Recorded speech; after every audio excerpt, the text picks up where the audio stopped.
Hello, everybody. Thank you very much for hanging out with me for a little bit. I'm Orlando Ruiz Jr. Welcome to another classic movie review. This is my review of one of my favorite comedies of all time, one of the funniest movies of all time, Young Frankenstein from 1974. This movie stars the legendary Gene Wilder, Peter Boyle in the role of the monster. You have the great Madeline Kahn, who I love, who's in so many great movies, a lot of Mel Brooks movies, and like Blazing Saddles, and even in 1985's Clue, which I love her in. Um, you have Marty Feldman in this movie as Igor, and Terry Garr is in this movie. A lot of great people who are known for being in a lot of comedies back in the day. I remember Terry Garr from Mr. Mom and Tootsie, and even pops up in Dumb and Dumber in the '90s. So yeah, such a great cast, and can't leave out Cloris Leachman, who I absolutely loved in Malcolm in the Middle as the grandma who was so mean and just got on everybody's nerves. Like the family in that show, and she was also really great in the old celebrity roasts, the old Dean Martin celebrity roasts. I remember she was a regular that would come up on the stage and always have some funny things to say whenever they called her up and it was her turn. So yeah, so many great old school performers in this film. And if you're a fan of the monster movies from back in the day, then this is nothing but just like a treat for those people that enjoy those old black and white movies. If you're not so much a fan of that stuff, I think that there's enough here where the humor, the jokes, because they're constantly throwing these jokes at you. Even people that really aren't into these monster movies from back in the day, they can still watch this and just kind of watch this as a Frankenstein movie, but one that's not like all the other serious ones. Because even though it does make fun of, or even though in a respectful way, it makes fun of these old movies, it also feels in its own way kind of like its own Frankenstein movie, and almost feels like it's a part of that franchise, almost like it's an unofficial sequel, given that they use the exact same sets and equipment for the laboratory scenes. So this movie begins, and right away you notice that this feels like an authentic Frankenstein movie from the 30s and 40s, because the whole movie from the very beginning is in black and white, and it even has this music score that very much feels in line with old time movies. Even the credits in this movie, the opening credits, are very much in the style of old films. So it really does feel like an old Frankenstein movie that could be part of that franchise, and I really dig that about this movie. And it feels very authentic in that way. And for some reason, all of that lends more to the situations and the comedy, because you feel like you're part of that black and white old school movie world, but then you get these jokes that seem to just come out of left field. So this movie begins, and we're introduced to the grandson of Dr. Victor Frankenstein, who was the man who built the original monster. And now we meet the grandson, who is the main focus of this film, played by Gene Wilder, who insists throughout the film that the name isn't Frankenstein, but actually Frankenstein. And early in the film, he meets the character of what he thinks is going to be Igor, and Igor hears this. He says, "No, no, it's not Frankenstein. It's Frankenstein." And so when Igor says, when he says, "What's your name?" and Igor says, "It's Igor," he just kind of thinks he's messing with him, which is probably the case. I think his name probably really was Igor, and he just thought he'd mess with him, I guess. It's a really great supporting performance from Marty Feldman as Igor, and they're back and forth throughout the movie. The dialogue in the movie is perfect and delivered with a perfect comedic timing by these actors. And not to mention Terry Garr, who is hilarious as the assistant Inga, laboratory assistant.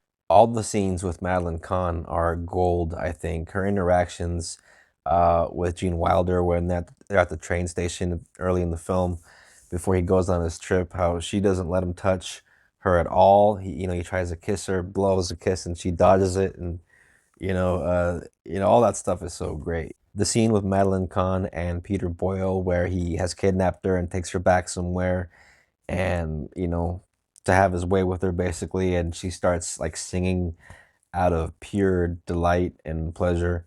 That's one of the great moments in any comedy ever. Of course, the great Gene Hackman scene where he plays the old blind man that we see in The Bride of Frankenstein. One of the great scenes in any film, as far as I'm concerned. It's comedy gold. Every time he goes to give him something to eat or something to drink or to light his cigar, it ends up really bad for our monster character. And I really love Hackman's reactions to everything. It really seemed like he was really enjoying himself in that part too, and it's really cool to see that a guy that was so good at being in all these dramatic parts in dramatic roles could also be in such a comedic kind of a film and do such a great job. Then of course there is the inspector and the actor. I don't remember his name, but I remember that he was also in The Producers and a couple other movies that I've seen. Um, I remember I saw him in an episode of two of Malcolm in the Middle, actually. Yeah, because of course you have, of course I have to mention the inspector, the guy that meant. Of course, I have to mention the character of the inspector, the guy that's always moving his arm around with his other arm. He kind of jerks it around and puts it however, whatever the situation calls for. He just sort of has to move it himself. And that's a great callback to the third Frankenstein film, Son of Frankenstein. And you really get the most out of this experience of watching this movie if you've seen Frankenstein and The Bride of Frankenstein and Son of Frankenstein, because a lot of homage is paid to those movies, especially Bride and Son. And it's okay if you don't watch those movies and go into this movie without seeing those. You're still gonna get a lot of the jokes because a lot of the jokes are funny anyway. But there's so many great callbacks and references and Easter eggs for Universal horror movie fans and Frankenstein movie fans. And you gotta love the way Gene Wilder really gives this performance his all. Given that this is a comedy and a lot of people don't associate great performances with comedies, mostly they associate that kind of a thing with dramatic films. But uh, Gene Wilder in this film, I think, is the stuff of comedy gold, and I think he is perfect in this movie. He has so many great moments in this film, from the opening scene where he's teaching the class to the moment where they have just gotten the monster back after the monster's been loose. Where he's in the room with the monster and he tells his assistants not to let him out for any reason, that he's going to try and do a little bonding with the monster, and the monster starts growling at him and he says, let me out," and starts calling for his mommy. And just the way he's crying for them to let him out feels very genuine and like he's really, really afraid, which is why it's such a funny moment. There's also a hilarious moment between the characters when they're in the laboratory and they're playing a little bit of charades, and Igor is just really off and almost to an annoying degree. And just this whole thing involving a sedative. It's a classic comedy scene. The scene where they just done a little grave robbing and the cop stops them and they get the body that's fallen off of the wagon, they put it back on, but the arm's sticking out, and make it look like it's Gene Wilder's arm and he's moving it around like it's his arm. This is really a classic comedy for comedy lovers. And if you're into the monster movies, it's even better. And if you're just a fan of Gene Wilder and you want to see something that he was just really great in, this is definitely something that you should check out, because Young Frankenstein is really, uh, to me, it's comedy cinema. It is comedy gold, and it is just pure comedy at its finest. And Mel Brooks at the top of his form.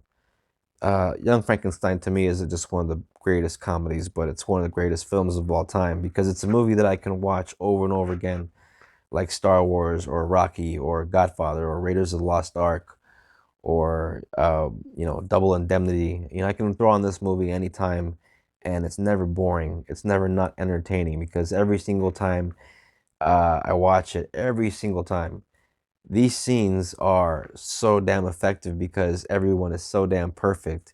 Even upon rewatch, it's hysterical because the jokes are funny no matter what. No matter how many times I've seen this movie, it's always putting a smile on my face. And I gotta give credit where credit's due. Mel Brooks, he's the man, and love this movie, and highly recommend it to comedy lovers. If you've seen it out there on streaming, then catch it. It's out there. And if not, get yourself a hard copy. This is my Blu-ray copy, and definitely one that I am very fond of. So, Young Frankenstein from 1974.